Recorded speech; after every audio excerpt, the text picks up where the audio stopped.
Entonces tienes planeado comprarte una Victory Bomber 150 y no te decides. Soy Camilo y yo les debo contar todos los detalles que he percibido de la moto desde que la compré hasta el día de hoy. Todo lo bueno y todo lo malo de manera objetiva y sin dejar ningún detalle por fuera.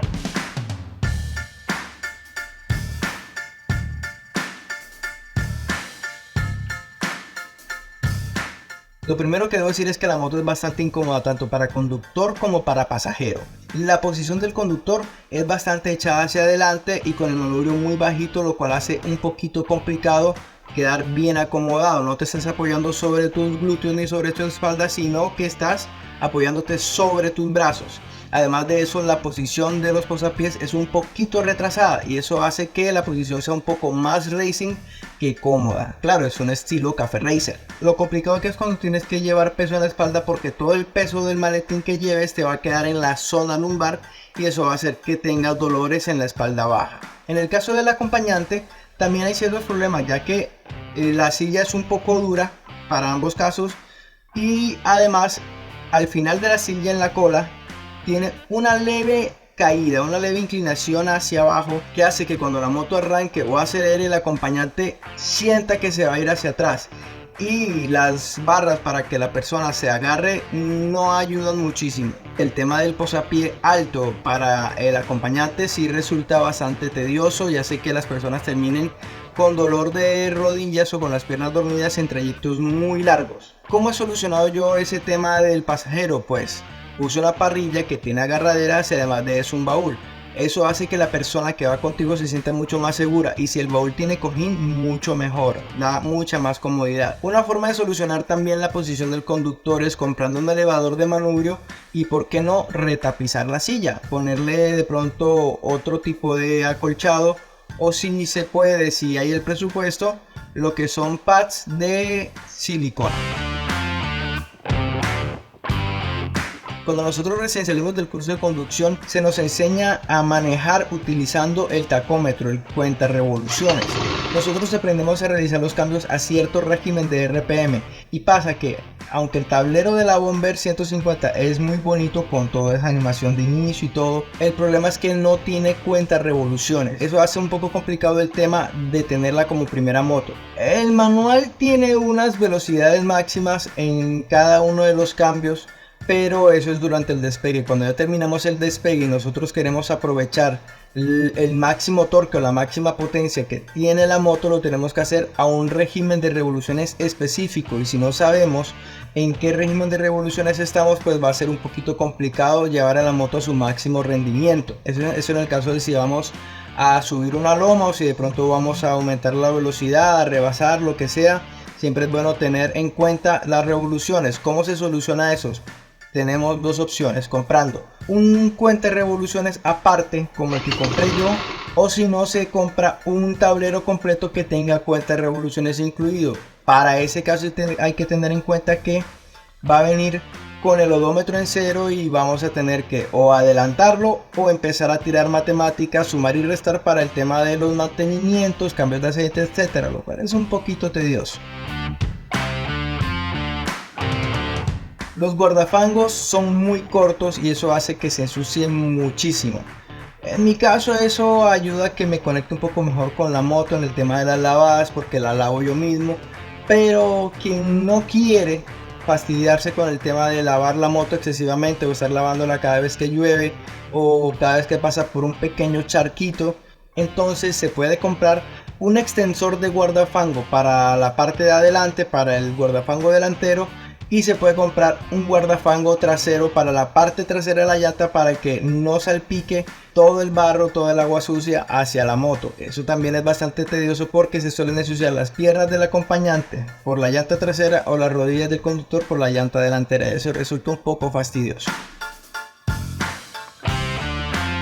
Las llantas son muy lisas, de hecho peligrosamente lisas. Una recomendación suele ser cambiar las llantas, de hecho eso pasa en todas las motos. Las llantas que vienen de fábrica no son las mejores, suelen ser bastante lisas, suelen ser muy duras porque están hechas para durar muchísimo, están hechas para que no tengas que cambiarlas pronto, pero eso hace que sean bastante lisas y es peligroso, sobre todo si el suelo está mojado y si pasas por las líneas blancas o por las zonas señalizadas con pintura en el asfalto.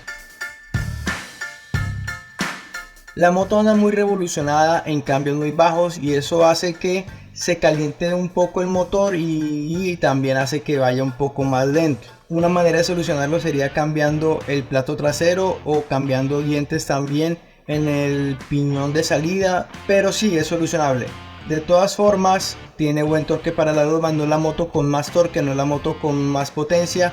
Luego haré una comparación con otras motos, pero la moto responde bien en todos esos aspectos, permite adelantar bien. Eso sí, no es para viajes, no es para ir adelantando en viajes, no es la más rápida de todas. Aún así hay gente que viaja, yo he viajado con ella, pero no es la moto para eso. La moto es para ciudad y pues lo más recomendable es utilizarla en ciudad.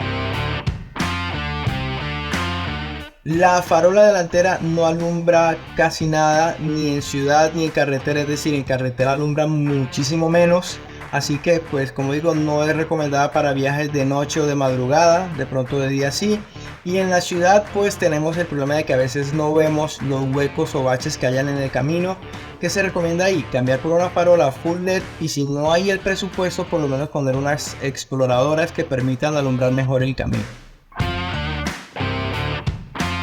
La moto tiene dificultad para encontrar el neutro. La recomendación ahí es que encuentres el neutro cuando vayas en segunda y vayas deteniéndote en los semáforos, porque sí es bastante tedioso encontrar el neutro, sobre todo porque los discos de clutch no son de la mejor calidad, igual no son los peores, pero tienden a tener ese problema de que hacen los cambios que sean un poquito duros. Igual los cambios van a ser duros siempre que estemos empezando, ya que es nuestra primera moto, vamos a sentir que los cambios van a estar duros y pasa con cualquier moto. El catalizador está en una ubicación que es bastante fastidiosa y hace que se caliente mucho el pie derecho. Mucha gente lo que hace es poner un full system, quitar el catalizador, y bueno, lo que se puede hacer es poner una cinta térmica y eso ayuda a mitigar un poco el tema del sobrecalentamiento del catalizador.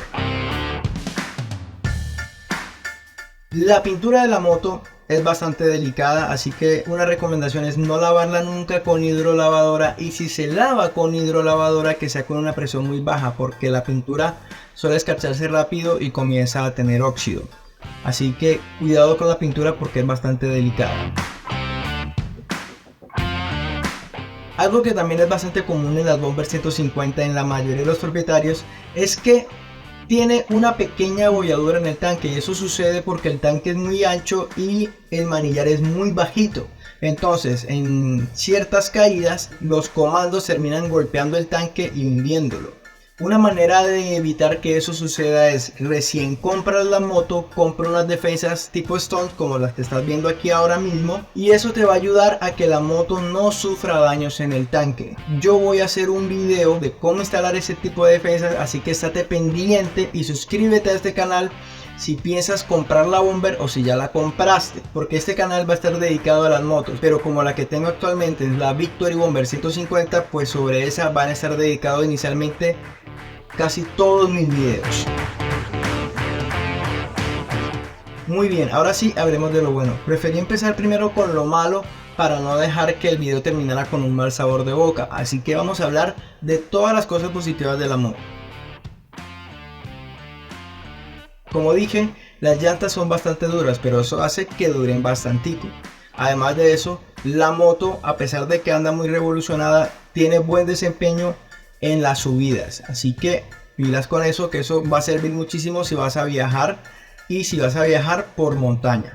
La moto tiene muchísimo estilo y eso hace que sea muy admirada por las personas cuando vas por la calle, te miran muy bien, y si te vistes acorde al estilo de la moto, muchísimo más, la gente te va a mirar muchísimo y vas a destacar, y eso se siente muy bacano cuando vas andando en la moto. A pesar de lo que dicen muchísimas personas de que la moto es muy delicada, de que termina dañándose muy rápido, o de que vemos publicaciones de que la gente está vendiendo la moto con poquitos kilómetros, hay que dejar claro que la moto, primero que todo, no es perfecta, no es la mejor, pero tampoco es la peor, no es una aberración del fabricante. La moto es buena si se utiliza para lo que es para la ciudad. Si nosotros utilizamos la moto para algo que no es, por ejemplo, yo utilizo una moto de ciudad y la llevo a hacer enduro, la llevo a hacer descampado, trocha, la llevo a viajar, la llevo a exigirla a máxima velocidad en piques o en carreras, sino que es una moto para ciudad, para viajes tranquilos, entonces la moto se va a deteriorar más rápido, la moto va a sufrir muchísimo más, la moto va a tener averías muchísimo más rápido y eso es muy normal. Así que hay que tener en cuenta el para qué compramos la moto. Si quieres comprar la moto para verte bien en ciudad, esta es tu moto. Si quieres comprar una moto para enduro, mejor cómprate una MRX, una moto tipo doble propósito, cualquier otro tipo de moto. La moto se deja modificar mucho sin gastarle muchísimo, con bajo costo. Por ese lado me ha gustado bastante. Le he hecho una que otra modificación en estética, no es la gran cosa, pero alcanza a verse bastante bien. En temas de repuestos, los repuestos no son los mejores, pero tampoco son los peores, así que hay que destacar que sus repuestos llegan a durar lo suficiente, un año más o menos, año y medio. En algunos casos, dependiendo del maltrato que se le dé, pueden llegar a durar mucho menos, pero ya eso depende del tipo de conducción que tenga cada quien. Eso sí, yo sí voy a recomendar siempre, si se te desgasta algo o se avería algo después de cierto tiempo, cámbialo por una pieza de una moto de mejor marca, que sea compatible con la Bomber 150. Un año es bastante, pero en comparación con otras marcas es bastante poquito. Así que mi recomendación sería que si puedes comprar una pieza de mejor calidad, hazlo. ¿Para qué voy a comprar una moto a la que tengo que hacer las modificaciones para que sea más cómoda, para que corra más, para que bla bla bla bla bla? Si puedo comprar una moto con un poco más de presupuesto, una moto mejor y una moto a la que no tengo que cambiarle nada, pues todo depende de tu presupuesto. Me compré la Bomber 150 y me siento a gusto con ella porque es la moto que visualmente tiene el estilo que me gusta y además es económica a la hora de hacer cambio de piezas, es económica a la hora de hacer, por ejemplo, un retapizado, es económica a la hora de cambiar unas farolas delanteras, en fin, no es caro mejorarla y al final va a terminar igual o mejor que de pronto alguna moto que sea un poco más cara. Obviamente no va a tener, obviamente el motor no va a cambiar, no voy a aumentarle ni potencia ni torque, pero por lo menos en términos de comodidad y calidad de otros componentes la puedo igualar a otras motos y ese gasto lo puedo hacer poco a poco a lo largo del tiempo. Si aún tienes dudas sobre la moto, escríbelas en los comentarios y recuerda, suscríbete y déjame un like si te gustó ese contenido porque me ayudarás a seguir subiendo este tipo de contenido sobre la Victory Bomber 150 y por qué no, la 125, la 250 o cualquier otra moto que se me cruce en el camino en el futuro. Lo que viene de aquí en adelante en videos te va a servir muchísimo. No siendo más, nos vemos y hasta la próxima, comandante.